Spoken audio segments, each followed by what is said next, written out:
এখন শুনবেন আজকের গুরুত্বপূর্ণ খবরের শিরোনাম। সরকারের ভুল ত্রুটি নির্দ্বিধায় পত্রিকায় প্রকাশ করার আহ্বান প্রধান উপদেষ্টার। লাঠি হাতে চাকরি দাবি ষড়যন্ত্র বলছেন শ্রমিক নেতারা। বিএনপি জামায়াতের ক্লেদান্ত প্রতিযোগিতা। দুর্নীতির অভিযোগে অবরুদ্ধ শিক্ষকরা পদত্যাগ দাবি। হাসিনাকে নিয়ে কি করবে দিল্লি? 22 ঘন্টা পর কিছুটা পিছু হটল পুলিশ, ব্যারিকেড সরল লালবাজারের দিকে মিছিল এগোনোর অনুমতি। সরকারের ভুল ত্রুটি নির্দ্বিধায় পত্রিকায় প্রকাশ করে সহযোগিতা করার আহ্বান জানিয়েছেন অন্তর্বর্তীকালীন সরকারের প্রধান উপদেষ্টা ডক্টর মোহাম্মদ ইউনূস।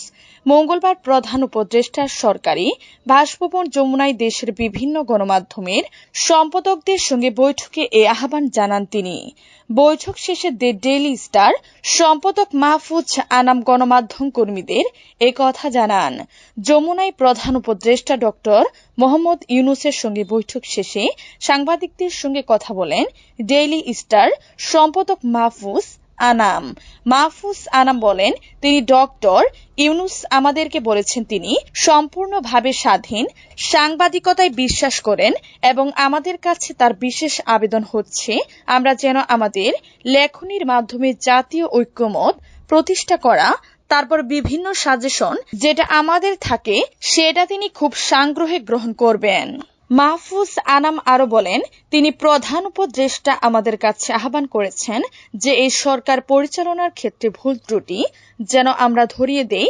তিনি বলেছেন আমরা যেন সোচ্চারভাবে এই সরকারের ভুল ত্রুটি নির্দ্বিধায় কাগজে ছাপি এবং এই সরকারকে সহযোগিতা করি। লাঠি হাতে চাকরি দাবি ষড়যন্ত্র বলছেন শ্রমিক নেতারা। 3 সেপ্টেম্বর সকাল 9টা সাভারের ঢাকা রপ্তানি প্রক্রিয়াজাতকরণ এলাকায় ডিইপিজেড পুরনো জোনের প্রধান ফটকের সামনে দেখা যায় বিভিন্ন বয়সী নারী পুরুষের জটলা। এগিয়ে যেতেই শোনা যায় চাকরির দাবিতে বিক্ষোভ করছেন তারা। মোবাইল বের করতে বাধা আসে, মোবাইল পকেটে রাখার নির্দেশ আসে বিক্ষোভকারীদের পক্ষ থেকে। সঙ্গে উচ্চারিত হয় তাদের কঠোর হুঁশিয়ারি, পরিস্থিতি বুঝে কিছুটা নিরাপদ স্থানে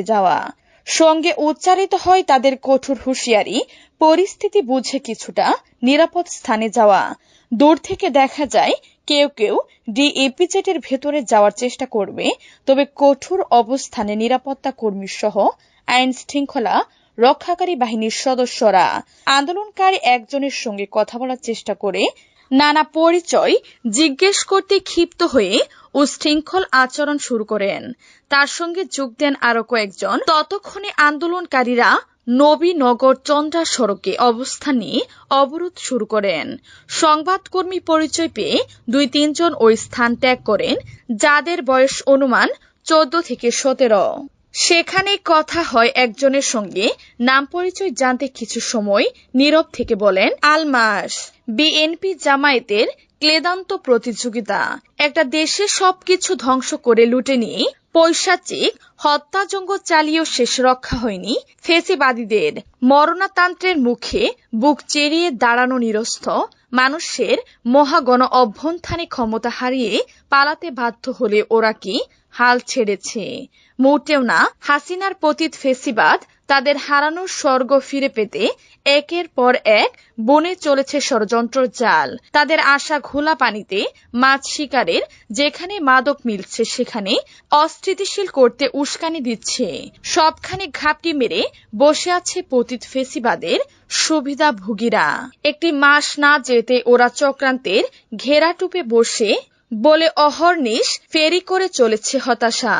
পূর্ণস্থান কর্মী ফেসিবাদী শক্তির হাতে আছে দেশ লুটের অজস্র অর্থ সম্পদ, আছে অবৈধ অস্ত্র, আছে আধিপত্যবাদের মদদ। কাজের সাহস থাকবে না ওদের কার্যক্রম। ওরা চাইবে এদেশ যেন একদিনও স্বস্তিতে থাকতে না পারে। এ সময় সবচেয়ে বেশি দরকার নিবেদিত জাতির শীর্ষাঢালা ঐক্য।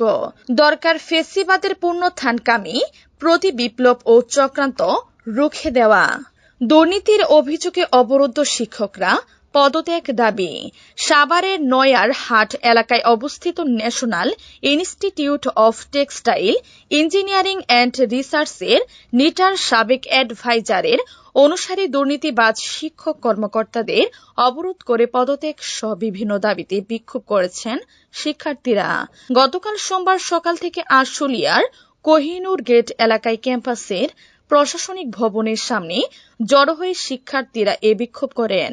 রাত 10:30টার দিকে শেষ খবর পাওয়া পর্যন্ত শিক্ষক কর্মকর্তাদের প্রতিষ্ঠানের প্রশাসনিক ভবনে অবরুদ্ধ করে রাখেন তারা। এর আগে গত রোববার বিকেল 3টা থেকে প্রশাসনিক ভবনের সামনে অবস্থান নিয়ে বিক্ষোভ করেন শিক্ষার্থীরা। তারা 14 শিক্ষক কর্মচারীর পদত্যাগ, আবাসন সংকট নিরসন, শিক্ষক নিয়োগ, ক্যাম্পাসের প্রশাসনিক কার্যক্রমে স্বচ্ছতা আনার সহ ক্যাম্পাস পুনর্গঠনে নানা দাবি তুলে ধরেন। এ সময় শিক্ষার্থীরা অভিযুক্ত শিক্ষক ও কর্মচারীদের অবরুদ্ধ করে রাখেন বলে জানা গেছে। শিক্ষার্থীদের অভিযোগ, এসব বিষয়ে নানা সময় শিক্ষার্থীরা কোনো কথা বলতে চাইলেও প্রশাসন তাদের সঙ্গে কোনো কথা বলেনি। সম্প্রতি সরকার পতনের পর গত 31 আগস্ট ক্যাম্পাস খুলে দেওয়া হয়। এরপর দিনই নানা দাবিতে আন্দোলনে নামেন শিক্ষার্থীরা। হাসিনাকে নিয়ে কি করবে দিল্লি? ছাত্র জনতার তুমুল আন্দোলনের মুখে ক্ষমতা ছাড়ে পালিয়ে ভারতে আশ্রয় নিয়েছেন সাবেক প্রধানমন্ত্রী শেখ হাসিনা। 5 আগস্ট হাসিনার নাটকীয়ভাবে ক্ষমতা হারানোর পর তিনি একটি সামরিক হেলিকপ্টারে করে ভারতে পালিয়ে যান। গণমাধ্যমের বিভিন্ন খবরে বলা হয়েছে শেখ হাসিনা যুক্তরাজ্য, যুক্তরাষ্ট্র এবং সংযুক্ত আরব আমিরাতে আশ্রয়ের চেষ্টা করেছিলেন, কিন্তু দেশগুলো জানিয়ে দিয়েছে তাদের দেশে হাসিনার জায়গা হবে না।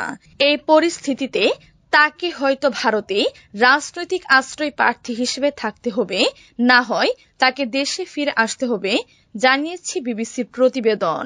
এখানে দেখার বিষয় ভারত হাসিনার বিষয়ে কি সিদ্ধান্ত নেয়। তবে অনেক বিশ্লেষক মনে করেন যদি হাসিনা স্থায়ীভাবে ভারতে অবস্থানের সুযোগ পান তাহলে তা দিল্লিকে বাংলাদেশের বর্তমান সরকারের সাথে সম্পর্ক গড়তে চ্যালেঞ্জ তৈরি করবে। যদি এমনটাই ঘটে তাহলে দিল্লির কূটনৈতিক মারাত্মকভাবে প্রশ্নবিদ্ধ হতে পারে। কেননা ভারতের কাছে বাংলাদেশ শুধুমাত্র প্রতিবেশী দেশই নয়, দিল্লির কৌশলগত অংশীদার হচ্ছে বাংলাদেশ। এছাড়া ভারতের সীমান্ত নিরাপত্তার জন্য অত্যন্ত গুরুত্বপূর্ণ ঘনিষ্ঠ মিত্র হচ্ছে বাংলাদেশ। বিশেষ করে উত্তর পূর্ব রাজ্যগুলোতে ভারতের জন্য বাংলাদেশ খুবই গুরুত্বপূর্ণ। ব্যারিকেড তুলল পুলিশ, মিছিল এগোচ্ছে, কণ্ঠে আমরা করব জয়। এরপর শিপির কাছে স্মারকলিপি। 100 মিটার পথ এগোলেন চিকিৎসকরা। মানববন্ধন করে লালবাজারের দিকে 100 মিটার পথ এগোলেন আন্দোলনরত চিকিৎসকরা। গানের সুরে স্লোগানে 100 মিটার পথ এগিয়ে আপাতত অপেক্ষা করছেন চিকিৎসকরা।